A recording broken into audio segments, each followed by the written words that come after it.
ನಮಸ್ಕಾರ, welcome to yoyo TV Kannada. Congress ಸರ್ಕಾರ ಬಂದಾಗಿನಿಂದ ಬಿಜೆಪಿ ಬೀದಿಗಿಳಿದು ಸಾಲು ಸಾಲು ಪ್ರತಿಭಟನೆಗಳನ್ನ ಮಾಡುತ್ತಲೇ ಇದೆ.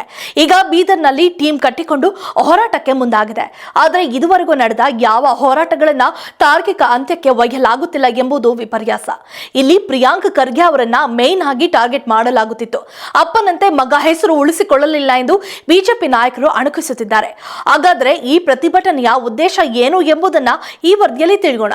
ಹೌದು, ಆತ್ಮಹತ್ಯೆ ಮಾಡಿಕೊಂಡ ಸಚಿನ್ ಪಾಂಚಾಳ್ ಮರಣ ಪತ್ರದಲ್ಲಿ ಬಿಜೆಪಿ ನಾಯಕರು ಹಾಗೂ ಆಂದೋಲ ಶ್ರೀಗಳಿಗೆ ಕೊಲೆ ಸಂಚು ಮಾಡಿರುವ ಕುರಿತು ಉಲ್ಲೇಖಗಳು ಕಂಡು ಬಂದಿದೆ ಎನ್ನಲಾಗ್ತಿದೆ. ಹೀಗಾಗಿ ಆರೋಪಿಗಳ ವಿರುದ್ಧ ಬಿಜೆಪಿ ನಾಯಕರು ಕಳೆದ ಶುಕ್ರವಾರ ಸಂಜೆ ಸ್ಟೇಷನ್ ಬಜಾರ್ ಪೊಲೀಸ್ ಠಾಣೆಗೆ ಹೋಗಿ ದೂರನ್ನ ಸಲ್ಲಿಸಲು ಮುಂದಾಗಿದ್ದರು. ಆದರೆ ಈ ದೂರನ್ನ ಪಿಐ ಶಾಕಿಲ್ ಅಂಗಡಿಯವರು ದಾಖಲಿಸಲು ನಿರಾಕರಿಸಿದ್ದರಿಂದ ಹಾಗೂ ಬಿಜೆಪಿ ಶಾಸಕರೊಬ್ಬರಿಗೆ ಅನುಚಿತವಾಗಿ ವರ್ತಿಸಿದ್ದರಿಂದ ಬಿಜೆಪಿ ಕಾರ್ಯಕರ್ತರ ಆಕ್ರೋಶಕ್ಕೆ ಕಾರಣವಾಗಿತ್ತು.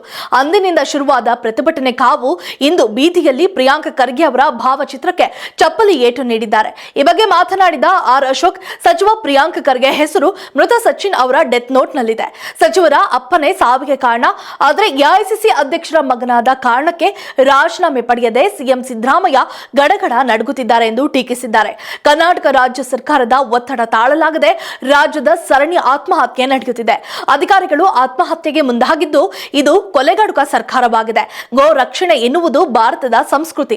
ಇದಕ್ಕಾಗಿ ಬಿಜೆಪಿ ಯೋಜನೆ ರೂಪಿಸಿತ್ತು. ಈಗಿನ ಪಾಪರ್ ಸರ್ಕಾರ ಗೋವಿನ ಅನ್ನಕ್ಕೂ ಕೂಡ ಕನ್ನ ಹಾಕಿದೆ ಎಂದು ಆಕ್ರೋಶವನ್ನು ಹೊರಹಾಕಿದ್ದಾರೆ. ಇದಕ್ಕೆ ಪ್ರತಿಕ್ರಿಯಿಸಿದ ಸತೀಶ್ ಜಾರಕಿಹೊಳಿ, ಡೆತ್ ನೋಟ್ ನಲ್ಲಿ ಪ್ರಿಯಾಂಕ್ ಖರ್ಗೆ ಹೆಸರಿಲ್ಲ ಎಂದಿದ್ದಾರೆ. ಅಲ್ಲದೆ ಪ್ರಿಯಾಂಕ್ ಖರ್ಗೆ ಮಾತನಾಡಿ ಬಿಜೆಪಿಯವರು ಬಟ್ಟೆ ಹರಿದುಕೊಂಡ್ರು ರಾಜೀನಾಮೆ ಕೊಡಲ್ಲ ಎಂದಿದ್ದಾರೆ. ಇದಕ್ಕೆ ತಿರುಗೇಟು ಕೊಟ್ಟ ಪ್ರಹ್ಲಾದ್ ಜೋಶಿ, ನಿಮ್ಮ ತಂದೆಯವರನ್ನ ನೋಡಿ ಕಲಿಯಿರಿ, ಅಹಂಕಾರ ಒಳ್ಳೆಯದಲ್ಲ ಎಂದು ಟಕ್ಕರ್ ಕೊಟ್ಟಿದ್ದಾರೆ. ಒಟ್ಟಾರೆ ಬಿಜೆಪಿ ಹಾಗೂ ಕಾಂಗ್ರೆಸ್ ನಡುವೆ ಜಟಾಪಟಿ ನಡೆಯುತ್ತಲೇ ಇದೆ. ಹಾವು ಸಾಯಲ್ಲ, ಕೋಲು ಮುರಿಯಲ್ಲ ಎಂಬಂತೆ ಇವರ ಆರೋಪ ಹಾಗೂ ಪ್ರತ್ಯಾರೋಪಗಳು ಬೆಳೆಯುತ್ತಲೇ ಇದೆ. ಈಗ ಸಚಿನ್ ಸಾವಿನ ಮೇಲೆ ರಾಜಕೀಯ ಮಾತ್ರ ನಡೆಯುತ್ತಿರುವುದು ನಿಜವಾಗಿಯೂ ದುರಾದೃಷ್ಟಕರ.